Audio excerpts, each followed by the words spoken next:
자, 안녕하세요. 북소형 카페 여러분. 자, 오늘 이제 이번 시간에는 이제 그 해마다 했던 그 연도별 기출 강의로서 이제 2015년도 기출 분석을 할게요. 제가 이제 그 2월 초에 합격자 발표서 할 때 잠깐 했었거든요. 이걸요. 근데 이때는 그냥 약식으로 한 거고, 이번에는 이제 그 교재를 이제 만들어 놓고, 이제 정식으로 이제 진행이 될 텐데요. 그 2월 달에 했던 그 기출 분석 그 예상 답안하고 지금 예상 답안하고 거의 일치되지만 좀 몇 개는 틀린 게 있어요. 그래서 제가 자료를 보고 마땅치 않다고 생각하는 것들은 이제 제시켜 버렸거든요. 예, 그래서 이제 그런 것들 좀 기억을 해두시고, 제가 여기 예상 답안을 이제 올려놨지만 실제 답안은 정확히 몰라요. 그거는 이제 출제진들의 이제 그 답안을 봐야지만 알 수 있는데, 여기 뭐 고려도형처럼 이게 딱딱 떨어진 거 외에는 그 주관적인 내용들은 상당히 뭐냐면 그 출제자의 의도가 많이 들어가 있기 때문에 좀 틀릴 수 있다는 거, 그런 것들을 좀 감안해서 좀 봐주시면 될 것 같아요. 자, 그러면 이제 한번 이제 볼게요. 이 전반적으로 15년도 기출 문제는 작년에 14년도는 기출 예전 나왔던 것들이 좀 나왔는데 15년 것도 나왔던 것도 나왔어요. 근데 이제 그 뭐냐면 좀 안 나온 것들이 좀 약간 많거든요. 뭐 그렇다고 해서 뭐 특이한 것들, 뭐 대독일주의 뭐 그 외에는 그게 좀 특정한 부분에서 나온 건 없고요. 예, 대부분 이제 통론이나 교과서에 나올 만한 것들은 또 되게 그렇게 나왔어요. 그래서 전반적으로는 문제가 어려운 거 아닌 것 같아요. 그리고 14년보다도 문제가 좀 수준이 좀 많이 떨어지고, 그 다음에 이제 난이도가 확 낮아지고 문제 유형도 되게 단순화됐다는 게 좀 눈에 보이거든요. 예. 근데 이런 추세들이 이제 올해뿐만 아니라 내년에도 계속 갈 것 같아요. 추세를 보니까. 예. 들려오는 소문에 의하면 더 쉽게 내라. 그런 것도 있고, 특히 이제 주관식 같은 경우에는 이렇게 이제 그 어렵게 내는 것보다는 쉽게 내가지고 거기 이제 채점 기준을 엄격해서 점수를 떨어뜨리거나 또 느슨해서 올리거나 그런 것들이 더 낫거든요. 예. 그리고 이제 그 예전에 이제 논술형이라 해갖고 이제 나왔긴 나왔는데, 이 논술형들이 지금 보니까 뭐 담답형하고 약술형이 종합에 불과해요. 그래서 그 우리가 생각한 논술형, 그러니까 그 작년에 예전에 갔던 2차 기출 문제처럼 이런 논술형이 안 나올 것 같다는 거. 왜냐면 많은 인원들을 봐야 되는데, 그런 2차 기출 문제 유형처럼 그렇게 냈다가는 채점 위원이 부족하다는 거죠. 2차는 수가 별로 없잖아요. 근데 요거는 1차는 많잖아. 예. 그래서 이런 것들 이제 감안해갖고, 공부하실 때 그렇게 이제, 뭐냐면 담답형식으로, 기술, 이렇게 서술형 끊어서 공부를 해주시면 될 것 같고요. 자, 그러면 이제, 그 문제를 이제 볼게요. 문제를. 자, 전공 A 보죠. 기입형 1번. 자, 가하고 나라는 예문이 있는데, 가는 이제 그 당시 이제 송나라 그 고려 사신단이 상인들하고 자주 이용했던 남성 강도를 얘기해요. 자, 여기에서 이제 선하라는 것은 뭘 뜻하는 거죠? 선하는 그 당시 그 송나라 때의 그 연호죠. 선하 5년부터 해갖고 그 다음에 병경이라는 명칭이 나오는데, 병경은 어디를 뜻할까요? 북송시대 때 쓰였던 카이뽕을 뜻하죠. 이 카이뽕은 운하의 중심이자. 그래서 그걸 이제 하고, 여기에서 이제 명주까지 이제 신주를 타고 갔다는데, 신주는 송이 고조에 보내는 사신단을 위해서 특별히 제작한 배 이름이에요. 그걸 타고 군산도 신주까지 가서 그 다음에 명주 도착하고 나서 그 다음에 내륙해운을 타고 명주까지 가서 다시 그 해운 바닷길을 이용해가지고 오늘날 그 고금산 군도까지 도착하는, 그리고 거기에서 이제 기항을 잠깐 들렸다가 저쪽 예성강 쪽과 가는 그런 길을 이제 그 남성항로라고 얘기를 하는데요. 되게 이제 북쪽 항로를 이용하지 못했던 것은 그 당시에 누가 있었죠? 그 당시에 건안 쪽이 있었죠. 그런 걸 되게 감안해서 이제 보셔야 돼요. 자, 그래서 있고, 문제 예문 나는 뭘까요? 이거는 나는 이거는 그 서공이라는 사람이 그 이제 11세기 때 사실을 가가지고 그 우리나라 그 고려시대 때 풍습이나 이런 것들 보고 직접 그린 그리고 쓴 책이 있어. 그 유명한 선화봉사 고려도경이라는 줄여가지고 이제 고려도경이라고 하는데, 그래서 이제 고려도경에서 이제 그 고려자기에 대한 아름다움을 서술해줬죠. 그래서 이제 그 송나라 자기의 영향을 받은 고려자기에 대해서 서술되면서 송나라 자기보다 독특하고 우수하다. 그래서 주변 사람들도 고려자기를 천하일품이라고 칭찬한다. 이 말을 적어놨어요. 예. 자, 그래서 이제 이 선화봉사 고려도경이 이제 답인데, 이게 이제 예전에도 한번 예전 기출문제도 한번 나왔던 거죠. 객관식 때. 예.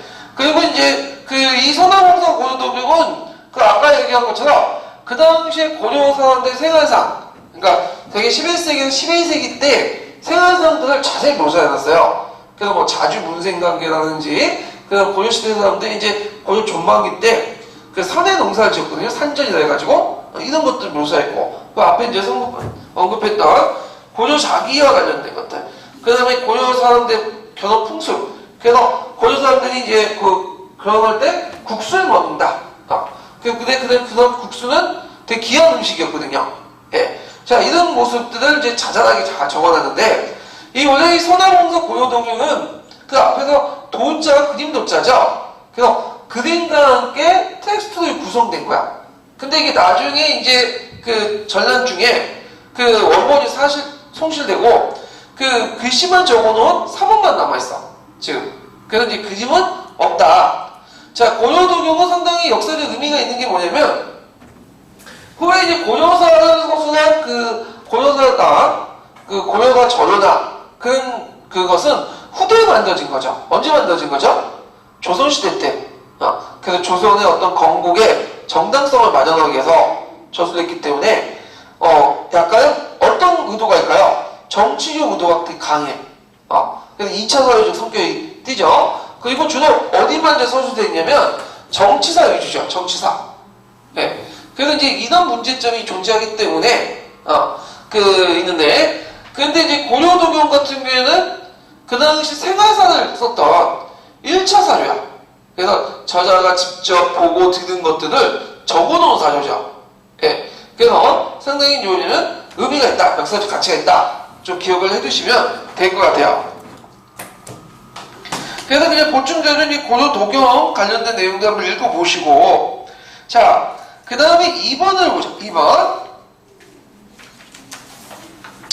자, 2번은 이제 뭐냐면, 그 삼국사기에 이제 미처왕이 그 313년에 낙랑곤을 점령했던 내용이거든요. 그리고 이제 314년에 낙랑곤 밑에 대방군도 점령했죠. 예. 그래갖고 이제 중심 부분이 낙랑곤을 침략해서 포로 남녀 2,000명을 사로잡았다. 이런 말이 있어요. 예. 그래서 이제 이 낙랑곤 정복의 의미 이걸 써나가는데, 자, 미처왕이 이제 그 정복하기 전에 어디를 공격했죠? 중국의 서안평을 공격했죠. 서안평. 자, 서안평을 공격했는데 서안평이 어딜까요? 서안평이 압록강 하구에 있는 거예요. 압록강 하구. 이게 서안평. 그 당시에 직선항로가 아니라 무슨 항로였죠? 근접 항로였죠. 그러다 보니까 여기 이제 낙랑곤, 물론 낙랑의 위치에 대한 설이 많지만 일단 평양에 있다고 이제 가정하고, 대동할 때 여기 가기 전에 꼭 들른 데가 어디냐면 그 서안평이야. 그러니까 서안평이 일종의 기항지예요. 그러면 낙랑과 중국 대륙을 연결하는 그 도시가 서안평이기 때문에 서안평을 장악해야지만 어디를 끊을 수 있죠? 낙랑하고 그 당시 그 중국 대륙 간의 관계를 끊을 수 있죠. 물자나 보급이나. 그래서 이제 서안평을 공격해서 점령하고, 곧바로 낙랑을 공격해서 점령하고, 그 다음에 대방까지 공격해갖고 멸망을 시켰죠. 예. 근데 이제 문제는 이제 그 대방하고 낙랑을 멸망시키는 과정에서 이제 점점 고구려 백제가 어떻게 돼요? 충돌하게 되죠. 예전에는 고구려 백제가 서로 부딪힐 리가 없었어. 왜냐면 이제 그 국경을 안에 중간 안에 누가 있었죠? 낙랑 대방이 있었죠. 예. 근데 낙랑 대방이 없어지면서 이제 고구려하고 그 뭐냐면 그 백제가 직접적 영역을 이제 맞닿게 되면서 충돌하게 되는데 특히 이 대방정, 이 대방정 오늘도 항해들 때라고 보고 있는데 이때 이 항해들 때의 그 대방 고지의 어떤 지배권을 둘러싸고 그 당시 고국 원왕하고 그 다음에 근초 공왕이 충돌하게 되면서 이제 그 팔강산 전투에서 고국 원왕이 죽게 되는 거죠. 그래서 이제 그 고구려와 백제가 원수시간이 되죠. 예. 자, 그래서 이제 이런 것들이 이제 쭉 역사적 배경인데요. 그러면 그 한사군의 그 축출의 의미 뭐라고 써야 될까요? 역사적 의미는? 자, 이건 교과서에 나와 있는데 교과서 그 금성출판서에 보면 한사군 세력의 축출을 통한 고구려 성장 기반을 마련했다. 그래서 이제 한사군의 세력 축출까지 쓰면 1점이 되고 그 고구려 성장 기반을 마련했다는 2점. 그래갖고 이제 이거는 이제 그 7점 근거로서 이제 알려졌거든요. 정보가 들어가서. 예. 근데 많은 분들이 또 어떤 것을 썼냐면 그런 것들을 썼다고. 저기 그 낙랑과 대방이 멸망되면서 어떻게 됐다? 고구려와 백제가 국경선에 접했다. 근데 이거는 맞긴 맞아요. 역사적 팩트는 맞는데 이거는 그 의의보다는 역사적 영향 결과 영향 결과가 훨씬 강하거든요. 그래서 채점하실 때 이제 교수님들이 이제 하는 말이 그 의의서라고 했더니 배경 쓰는 사람도 있고 영향과 결과를 쓰는 사람도 있고 근데 여기 물어보는 건 의의거든요.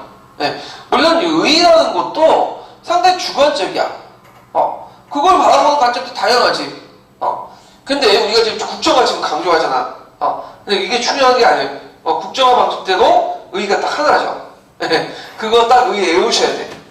근데 이것도 상당히 이제 뭘 외워야 될지 잘 모르겠는데, 이건 교과서에 있어요, 교과서에. 예, 그래서, 요번에 이제 나온 그 출장 교수님이 이제, 그 내년에는 교과서 위주로 내겠다. 이런 말을 좀 자주 하거든요. 예, 특히 이제 한국사 같은 경우에는 교과서가 상당히 이제 뭐냐면 좀 심도가 있어요. 예, 그래서 교과서를 중심으로 좀 봐두시는 게 좋을 것 같아요.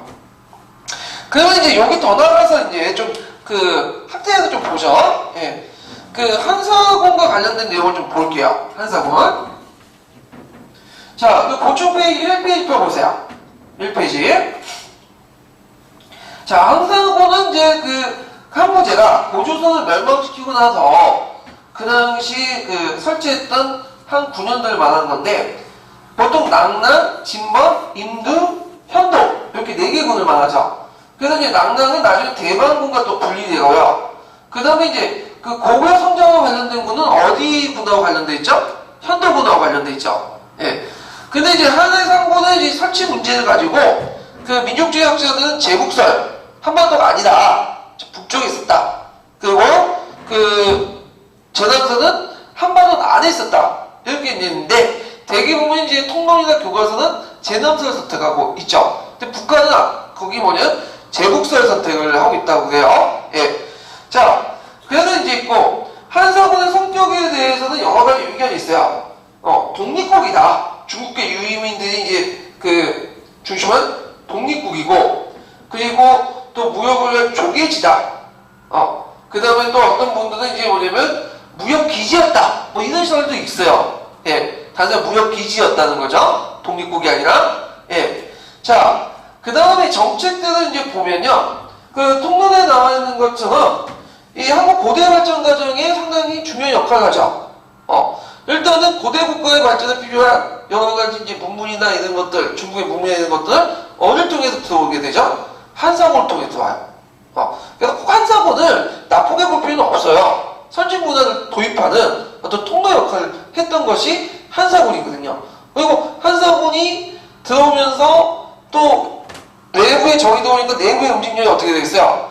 강해지죠. 그래서 고대 국가 형성을 또 촉진시킨 것도 있고, 또 한사군은 또 뭐냐면, 이런 여러 한반도 내에 있는 이제 세력들을 통제를 하기 위해서 무슨 정책을 했죠? 일종의, 대립과 견제 정책, 그러니까 당근과 칙직을 동시에 했죠. 그런 과정에서 삼한사회, 한반도 사회가 갈등을 겪게 돼요. 그래서, 맥족같이 이제 고구려 같은 경우에는 이들에 대한 저항을 했는데, 사관사회 같은 경우에는 수응하는 경향이 있죠. 그래서 좀 더 한국 문화를 적극적으로 수용하려고 했고, 하여튼 대립했거나 수응했던 간에 이 한사원의 존재를 통해서 우리나라 고대 국가 형성에 크게 기여를 했다. 그리고 그 과정에서 이 고구려, 백제, 신라 이런 세력들이 등장을 하게 되죠. 그리고 이 한사원 시기 때 좀 기억할 게 뭐냐면 8조법급이 뭘로 바뀌었죠? 60여 법급으로 바뀌었는데, 이건 이제 그 토착민의 공격으로부터 자신의 생명과 재산을 보호하고, 그 다음에 그 과정에서 이제 선진 문물을 이제 받아들이면서 그 뭐냐면 토착사회 내부가 분화되죠. 사회가 발전하면 발전할수록 어떻게 돼요? 법이 더 복잡화되죠.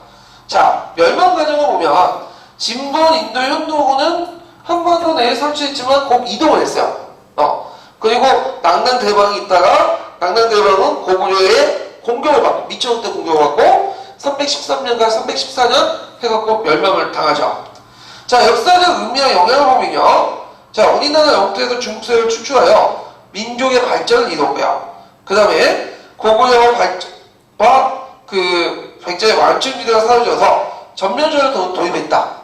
이게 이제 영향 부분에 속하죠.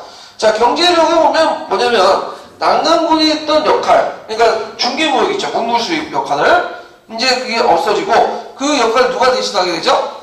백제가 그 역할을 대신하게 되죠. 백제가. 그래서 이제 한반도에 둘러싸고 있는 어떤 그 국제관계가 바뀌게 돼. 그래서 백제, 가야, 왜 이렇게 이제 연결되고, 그리고 이에 대항해갖고 고구려 신라 간의 대립구도가 4세기 후반 때 형성되기 시작하죠. 예. 그래서 이런 내용들을 좀 기억을 해두시면 될 것 같아요.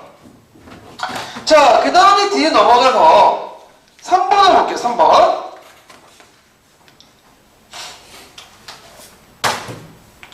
자, 3번은 이제 뭐와 관련된 거냐면 그 한무제 정책과 관련된 거야. 그래서 이제 그 한무제 이전에 그 아버지가 누구죠? 한경제죠. 경제 때 무슨 난이 났어요? 5조 7국의 난이 나죠. 그래서 5조를 중심으로 해갖고 7개 국가들이 그 난을 일으켰거든요. 그래서 이제 진압을 하고 나서 한무제 때 중앙집권화를 강화시켜요. 이 중앙집권화하는 과정에서 제국들 있죠. 이 제국들이 실제적으로 군과 현의 어떤 그 역할밖에 안 돼요. 그래서 여러 가지 통제 정책을 이제 강화시키는데, 그래서 이제 그 관련된 내용들을 한번 볼게요. 자, 한무제 정책들은 시험 문제 자주 나와. 거의 한 나라가 나오면 거의 한무제 정책들이죠. 그래서 이제 한무제 정책들 전반적인 내용을 보면서 이제 살펴볼 필요가 있는데요. 자, 보충 페이지 2페이지 펴보세요. 2페이지. 자, 그 한무제 정책은 국내 정책으로서 이제 정치 중앙집권적 전제공주 완성, 문화적으로는 유학의 간악화, 그래서 전제주의의 군주의 어떤 그 사상적 이념을 뒷받침했고요. 그 다음에 정책은 그 겉으로는 유학을 내세웠지만 실제 운영은 뭐죠? 법가죠. 그래서 그 지시와 중앙집권 체제를 좀 더 한 차원적으로 완성시켰다. 그 후대 역대 왕조에 영향을 줬죠. 자, 그래서 이제 국내 정책을 또 보면 연호를 사용했고요.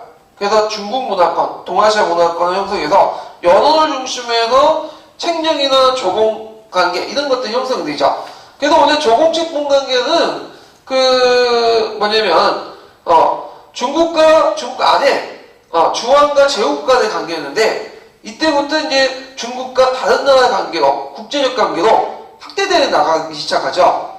그 다음에 이제 행정제도 개혁과 관련돼서 그 지방행정기구를 강화해서 제후왕을 감독하고, 특히 이제 그 일환으로 자사를 파게 돼요. 자사라는 것은 이제 좀 볼 게 뭐냐면, 그 한나라 시대는 그 한무제부터 9년제가 통일되잖아요.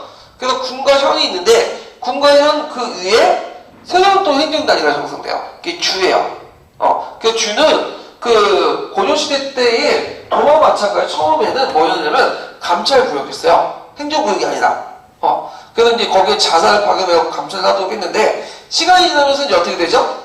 감찰구역이 아니라 행정구역이 돼요. 그리고 자사는 그 밑에 있는 주의 태수나 군의 현령을 총괄하는 지방 군수가 돼요. 지방의 총책임자가 되죠. 예. 그래서 이제 13개의 주가 만들어지는데, 그래서 주, 군, 현의 3층제가 형성되게 돼요. 그래서 그 기원이 됐던 제도가 한 무제 때 실시됐다. 그리고 자사제도도, 어느 통제에서 제후를 통제하기 위한 정책이었다. 이런 것들 좀 기억을 해두시면 될 것 같고요. 자, 그 지방의 제후 통제 제도를 보자. 그래서 이제 이때 이제 왕국이 1개 군효도 전락이 되는데요. 그 예전에도 이제 그 왕국 통제한 제도가 있었어요. 그래서 이제 그 군국제를 실시할 때는 그 승상을 누가 파견하죠? 중앙에서 파견하죠. 각 국의 승상들을 중앙에서 파견하고, 그 다음에 이제 그 문제나 경제 때 강간 약지 정치라고 해서 그 중앙을 강화시키고 제왕을 약화시키는 그런 정책들을 했는데, 원초제국이 난 이후에부터는 그게 더 강화돼요. 자, 그 내용들을 보면, 자, 요번에 기출문제에 나왔던 것이 이건데, 추운령이라고 제후왕의 사망 시 토지의 토지를 적장자뿐만 아니라 다른 나라들에게 분배, 은혜를 베푼다. 근데 이게 시간이 지나면 지날수록 왕국의 규모는 어떻게 될까요? 축소가 되죠. 그래서 13년 기출문제 때 잠깐 언급돼 있었고요. 그 다음에 주금령에서 황금 함량이 떨어지면 처벌하죠. 예. 근데 이것도 이제 주관적이기 때문에 이제 자기 말 안 되면 이제 뭐 이름 명목으로 이제 그 망가 제후의 그런 것들을 이제 박탈하죠. 자간율이라는 건 백성이 제후와 군신각을 금지시키고, 부인료는 제후왕에 의해서 세액을 증대시키거나 별도의 명목 가세를 금지시킨 것을 못하게 하고, 자, 아당류는 중앙에서 파견된 관리가 제후의 죄를 알지 못하고 보고하지 않으면 처벌하고요. 그 다음에 감찰제도 강화돼서 정부의 자살을 파견하는 등 이런 정책들을 했다. 근데 이제 시험 문제에서 지금 물어보고 있는 게 뭐냐면, 항모제가 실시한 법령 가운데 두 가지죠. 법령. 그러니까 자사제도는 법이 아니죠. 그러니까 이제 추금령, 주금령, 자간율, 부인율, 아당율 이런 것들 쓰시면 돼요. 예. 그래서 다음에 시험 문제에 나올 때는 단순히 명칭만 물어보는 게 아니라 그 내용을 물어볼 수 있겠죠. 추금령이 뭐냐, 그 다음에 주금령이 뭐냐, 이런 식으로 그 내용도 파악을 해두시는 게 좋을 것 같아요. 그 다음에 이제 내조 정치를 강화해서 외조의 권한을 약화시키고, 그 가운데 이제 내조의 상서나 중서 이런 것들이 중요히 되죠. 나중에 위진남북조 시대 들어가면 이 상서, 중서, 문화 같은 것들이 강화돼요. 그래서 그 수탁 시대 들어가면 이것이 뭐가 되죠? 삼성이 되죠.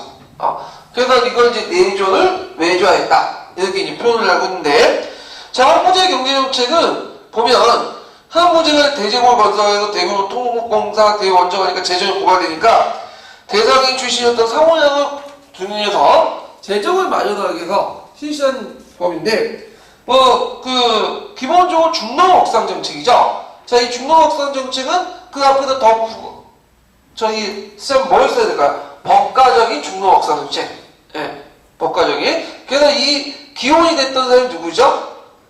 진나라 때, 호공 때의 그 상황. 그리고 이것을 그대로 계승한 게 항모제. 항모제 정책을 그대로 계승한 게 망망이죠. 네, 이렇게 이제 연결시켜서 보시면 돼요. 그래서 이 정책들은 유교적인 성격이 아니라 법가적인 성격이 있어요. 그래서 법가라는 것은 이제 유교와 공통은 뭐예요? 중농억상 정책이지만 법가의 사고방식이 뭐죠? 그 정부가 직접적으로 간섭해서 통제하고 상인들의 이득을 국가의 이득으로 만드는 거야. 그러니까 예전에 상인들의 역할을 국가가 대신하는 거야. 그래서 이제 전매제라든지 군수법, 평균법 이런 것도 예전 상인들이 뭐냐면 했던 방식들 누가 대신하는 거야? 국가가 대신하는 거야. 그래서 전매제 같은 경우에는 연철주 이런 것들 전매를 하고요. 그래서 이 전매제에 둘러싸고 이제 나중에 무죄가 죽고 나서 소재 때 무슨 논쟁이 있었죠? 연철 논쟁이 있었죠? 이게 이제 시험 문제 나왔죠? 자, 그 다음에 군수법과 평균법은 이제 그 물가 조절인데, 엄연히 물가 조절도 하지만 뭐예요? 이익도 챙기는 거야, 국가가. 그래서 평균법은 계절과 시기에 따라 그렇게 해서 물가를 조절하고, 그 다음 군수법은 지역 간의 시세 차이. 그래서 예전에 상인들이 했던 이 역할을 국가가 대신해서 했다. 그 다음에 화폐통일, 예전에 시험 문제 나왔던 게 오수정이죠. 그래서 이제 오수전이 정권 집권 독점하게 돼요. 예전에는 여러 기관들이 이제 발행을 했는데, 그래서 이 오수전은 요때 만들어지고 나서 잠깐 신라때 없어졌다가 다시 만들어져. 그래서 위진남북주 시대까지 계속 이어져요. 그래서 한 700년 동안 만들어져. 그래서 우리가 이제 문어왕릉에 나오면 거기에 그 동정들이 나오죠. 이게 뭐예요? 오수전이죠, 오수전. 그래서 위진남북주 시대까지 쓰였다. 중국에서 제일 장수 앞에야. 자, 그 다음에 증세정책으로 삼민전이라든지 고민령 이런 것들 했다. 그리고 이제 그 밑에 보면 이제 한국의 정복전쟁이 나오죠. 서해걸 점령해서 홍노를 정복하고 그 다음에 하서 사고를 설치하고요. 장건이 이제 서해 파견을 했죠. 그 비단길 개척해서 동아시아와 서남아시아 문화권 연계해서 동서문화에 크게 골몰했고 이런 것들. 그 다음에 남방을 공격해서 남해 국군을 설치하고 월남 북부를 정복해서 이때부터 월남 북부, 베트남 북부 지역이 누구로 넘어가죠? 중국 세력으로 넘어가게 되죠.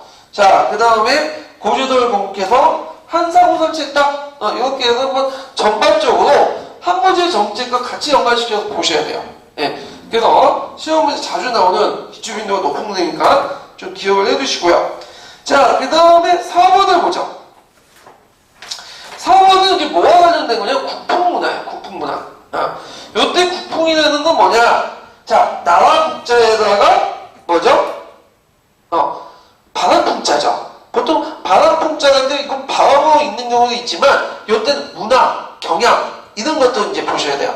그래서 이제 일본 고유의 문화를 국풍문화라고 하는데, 자, 그 예문을 좀 잠깐 볼게요.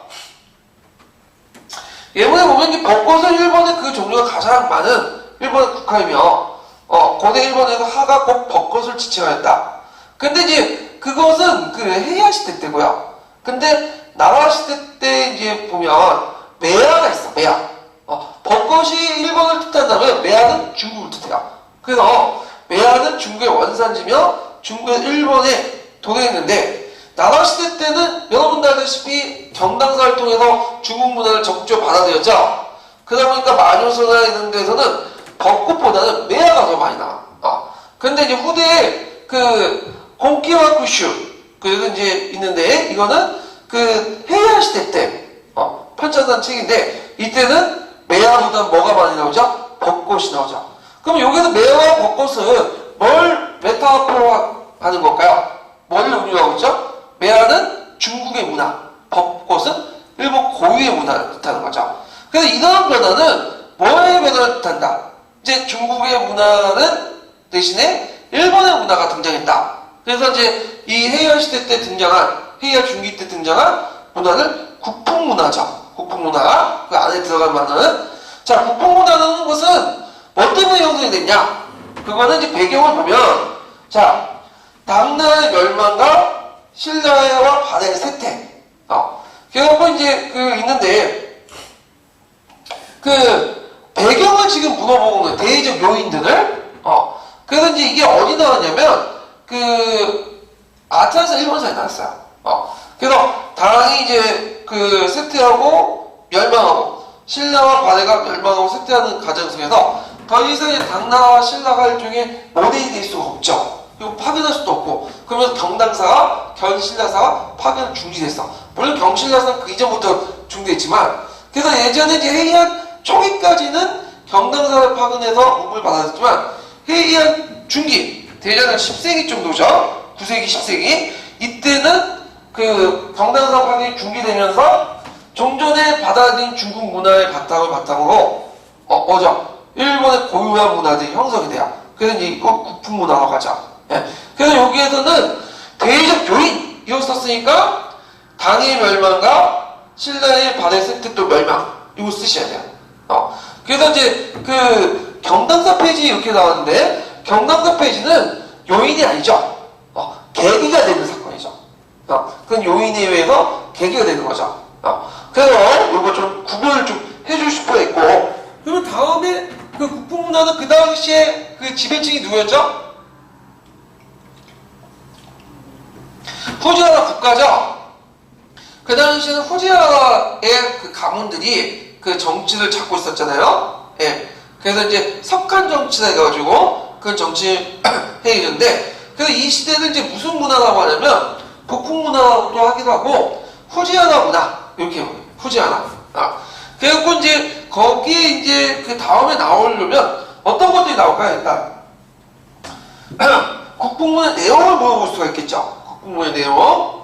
그래갖고 이때 이제 무대 부분에서 나라가 시대 때 만년찍에서 한자를 번역시켜서 사용했던 만요가나가 있었는데 이런 것들이 무너져서 초sob체가 되고 이것이 뭘로 되냐면 시다가나가 돼요. 그리고 그 시다가나는 궁중 연인들이 궁중 여성들이 많이 썼고 그 다음에 이제 승려들이 많이 썼던 그 체가 가타가나죠. 그래서 오늘날 가나에 기반이 됐던 것들이 이때 나왔고요. 그 다음 10세기 초에는 단가 형태인 와카. 그래갖고 이제 보통 그 남녀 간 사랑을 이제 표현하는 그 31자로 구성된 일본의 정형신 와카가 등장을 했고 거기 와카의 모음직이 요 앞에 예문에 나왔던 곡기와 가슈에 그런 것들. 그래서 이제 그 한시와 대응하는 그런 모습들이 일어났고요. 그 다음에 또 개인의 창작문이었던 또 뭐가 등장하는 산문문학의 대가리였던 모노가타리. 일기. 그래서 이제 모노가타리라는 것은 오늘날 말하면 소설에 해당하는 일본 고전문화의 장르인데 그 모노가타리 중에 이제 그 유명한 모노가타리가 있어요. 세계에서 제일 긴 장편소설. 그 무라사키 시키와스 겐지 모노가타리가 있거든요. 겐지 모노가타리. 그래서 그게 되게 유명한데 그 다음에 미술대는 야마토에. 그래서 이제 야마토에는 기족도의 적대에는 병풍들 그려져 있고 이게 있고 그 내용이 모노가타리가 결합돼서 서사성 있는 그림을 그렸다. 그 다음에 이제 건축에서 보면 건축이 국풍하게 일어나는데 대표적인 게 기족의 적택인 신대축구리예요. 친존조라고 하죠. 자연의 경관을 그대로 안으로 옮겨놓는 거야. 그래서 우리나라 건축 같은 경우는 자연을 훼손하지 않는 가운데서 자연스럽게 어울리도 이렇게 건물 배치하고 있죠. 대표적인 건물이 뭐죠? 창덕궁. 그래서 유네스코 이제 세계 문화 중에 하나인데, 근데 일본 같은 경우는 자연을 뭐예요? 옮겨놔. 아기자기하게. 그래서 그게 정원도 만들고 그런 것들을 이제 신대축구리라고 하는데, 이때 이제 뭘 사용했냐면 일본 내부 구조 안에 다다미를 사용해요. 다다미. 그래갖고 이제 다다미를 깔게 되고요. 자, 연못도 만들고 이런 것들을 이제 했다. 근데 이제 신대축구리는 이제 무릎받침 바꿀 때는 소유축구리로 바꿔요. 그래서 이제 선정양품 양식의 이제 건물인데, 그래서 이것이 소유축구리가 그 지금의 그 일본의 그 정택 고전 그러니까 정통 고전 정통의 어떤 양식이야. 그래갖고 예전에는 다다미를 깔을 때 그냥 깔았는데 그 칸이 없었어. 칸이 없고 그 뭐냐면 커튼으로 이렇게 방부시를 했거든요. 근데 방을 깔고 그 방 밑에 다다미를 깔아요. 그리고 이런 방식으로 오늘날 일본의 고유의 건축 양식 이런 것들이 나타났다. 그래서 신대축구리가 좀 발전된 것이 그 소인축구리인데 물로 맞힐 때 성적인 영향을 받고 등장한 거다. 그 다음에 또 이제 일본 고유의 간복도 이제 등장하죠. 자, 이런 것들. 그래가지고 국방문화의 내용들을 좀 기억할 필요가 있어요.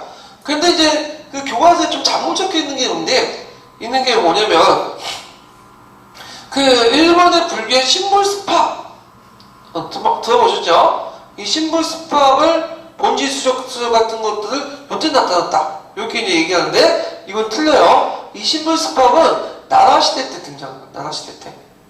그래서 이 교과서는 이걸 국풍문화의 요소로 설명하는데 이건 좀 거리가 멀다는 걸 좀 기억을 해두시고 그 밑에 이제 아타나사 일본사 내용 있죠? 그걸 참조하세요. 답안 근거로서.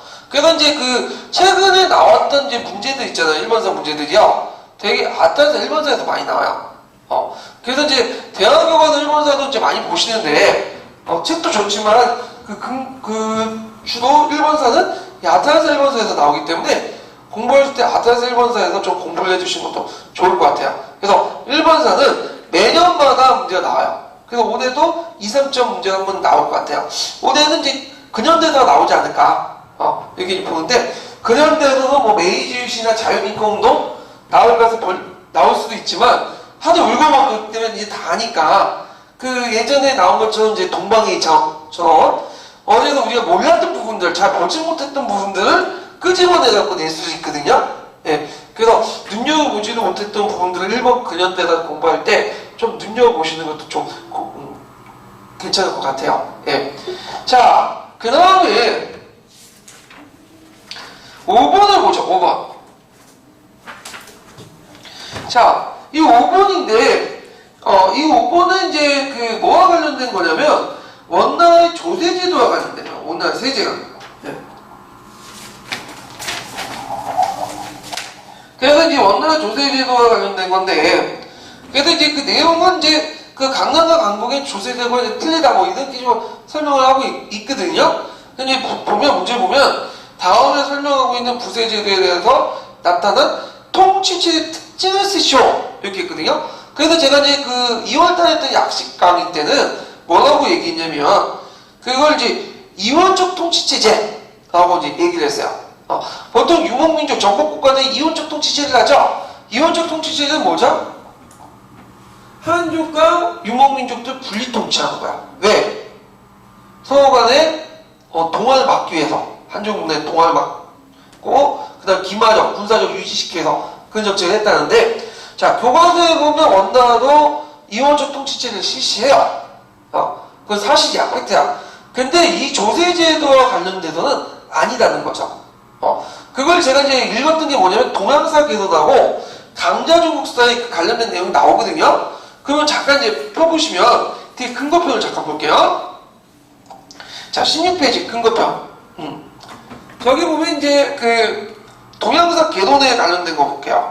자, 몽골 제국의 정복기 통치 가운데 가장 역점을 두는 경제 정책이다. 거기 통치 정책 나오죠. 그것은 유목사의 약탈 경제적 성격이 몽골 제국에 가장 잘 나타나고 있기 때문이다.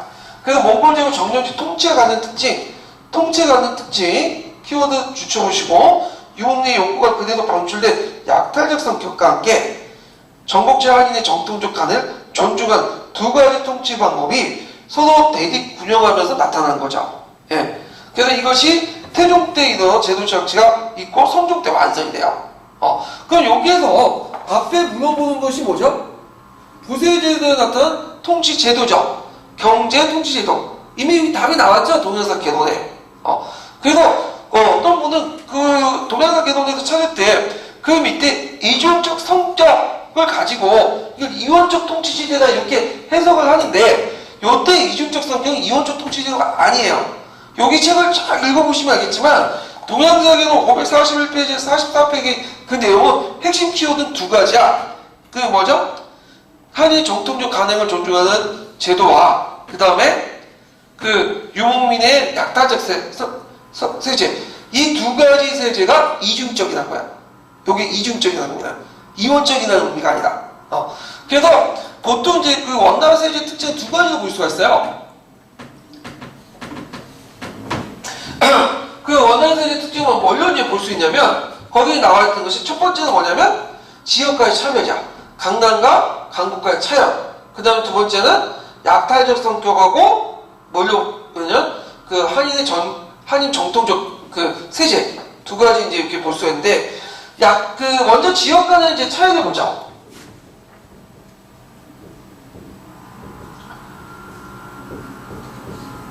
자, 여기 이중적은 뭐라고 했죠?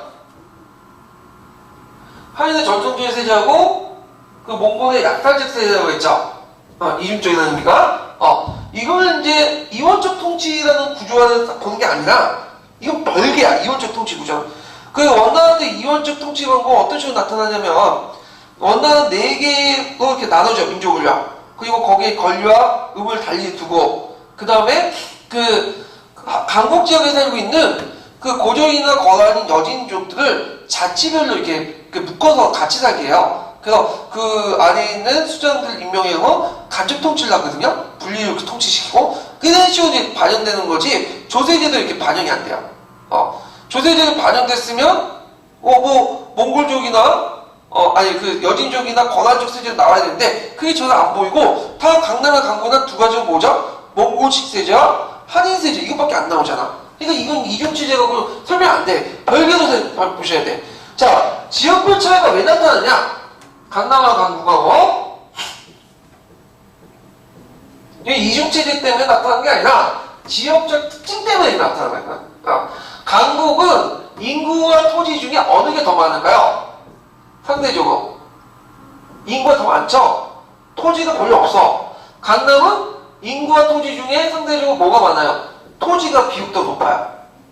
그러면 지배자 입장을 보면, 그러니까 그 민족을 떠나서, 자, 세금을 부과하면 인구와 토지 중에 인구 위주로 부과하는 게 낫겠죠, 강북은. 그 다음 강남은 토지 중심으로 부과하는 게 낫겠죠. 네, 토지 비율도 높으니까. 그래서 이게 뭐냐면, 그, 몽골식 세제도 여기에 반영된 거예요. 그래서 이제 그 몽골식 세제는 강북 지역에 그 세장이라는 게 있어, 세장. 그래서 정사 지세 중에 무거운 것 중에 하나를 선택하는 거야. 그래갖고 강북 지역은 인구와 토지 중에 인구가 더 많을 수가 그 인구에 부과되는 것이 훨씬 더 많은 이득을 거둘 수 있으면 인구에 부과되고, 토지도 많으면 토지에 부과하고. 그래서 이런 것을 감안한 거다. 토지 비용도가 상대적으로 떨어지기 때문에 주로 인조세 위주로 걷기 위해서 이렇게 부과되는 거고요. 근데 강남 같은 경우에는 어디에 걷는 게 많아요? 토지에 걷는 것이 더 낫죠. 요거는 지역별 특징 때문에 등장하는 거야. 근데 이게 원나라 때만 등장하는 게 아니라 그 명나라 때도 그런 모습이 보여요. 그래서 우리가 이제 지정원제 실시하기 전에 그 명나라 세제들이 있었거든요. 그 중에 하나가 이제 뭐냐면 문음세하고 그 10단법이야. 10단법. 구체적인 내용은 여기는 건너뛰고, 그럼 기준이 뭐냐? 10단법은 어디에서 실시하면 강남에서 실시했어. 그때 그 세금은 뭐죠? 토지를 기준한 거야. 근데 그가 대응한 문음세는 토지가 아니라 호에서 이제 뭐냐면 그 장자, 성인, 남자, 토지, 자산 이런 것들을 걷어서 했는데, 그건 뭐냐면 강북 지역에서는 토지보다는 토지 비용도 떨어지기 때문에 호를 기준에서 인구나 재산이나 그걸 걷는 것이 훨씬 더 이득이기 때문이에요. 근데 결국에는 일주법법 때는 뭘 기준한 거죠? 토지 통합이 된 거죠.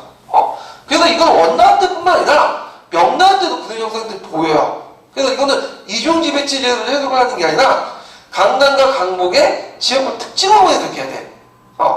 그 다음에 이제 아까 얘기한 것처럼 그 이중적 한인세제와 몽골세제인데, 근데 여기에서 이제 물어보게 있는 것이 뭐냐? 뭘 물어봤죠?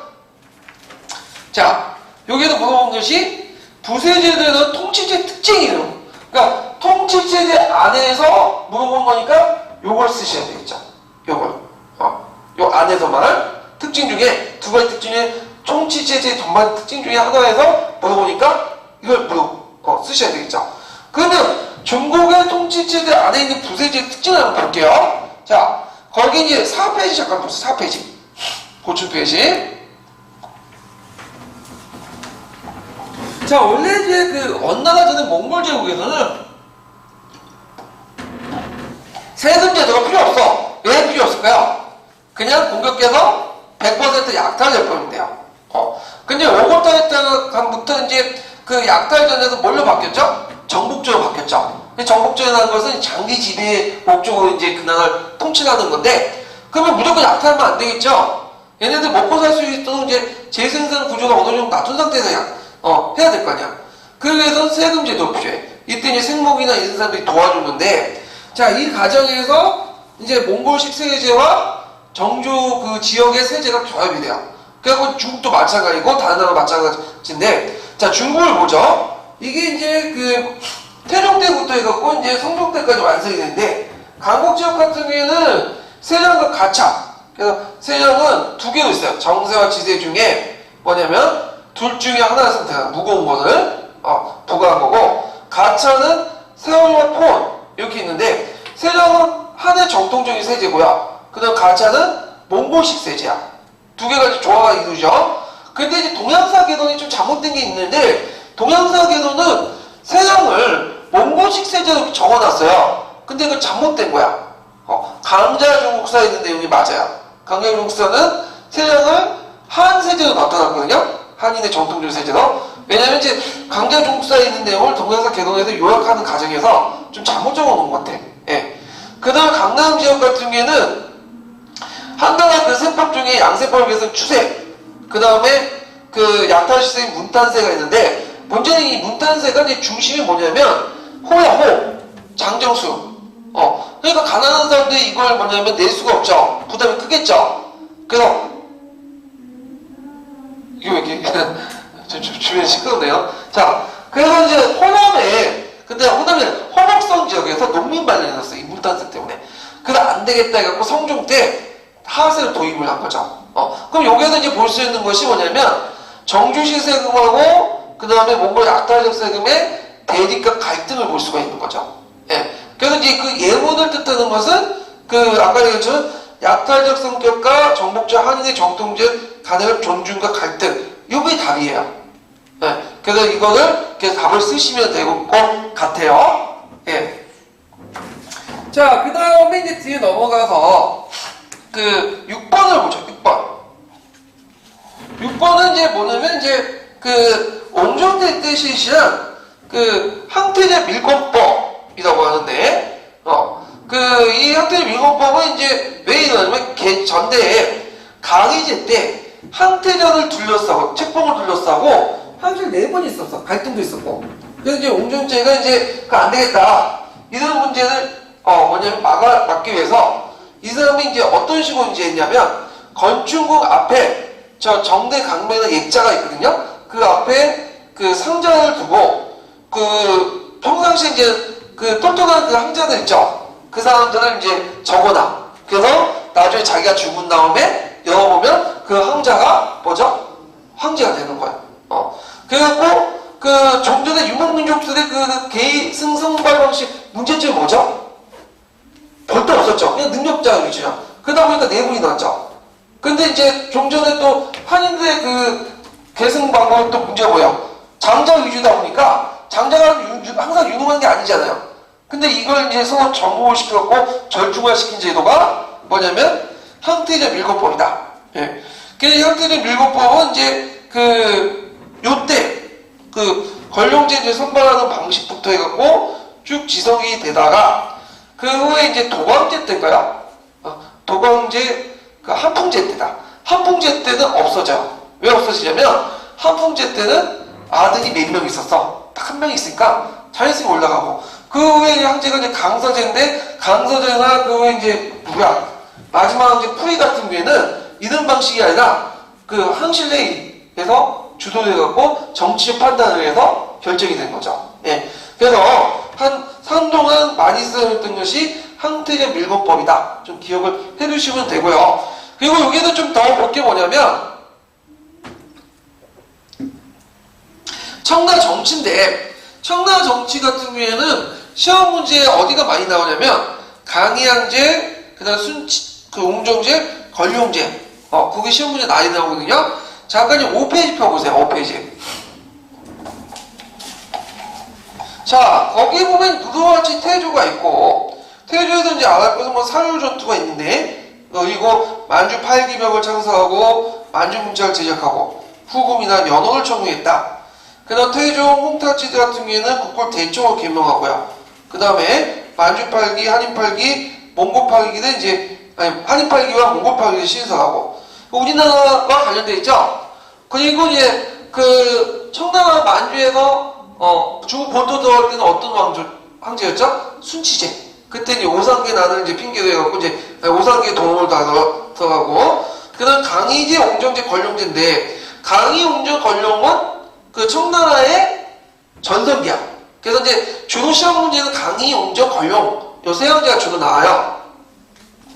자, 강희제의 업적들을 보면요 3번의 난을 진압하고 그 오상계를 중심해서 그 한인 그 번항들이 철벌 천방령에 대응해갖고 난을 일으켰죠. 예.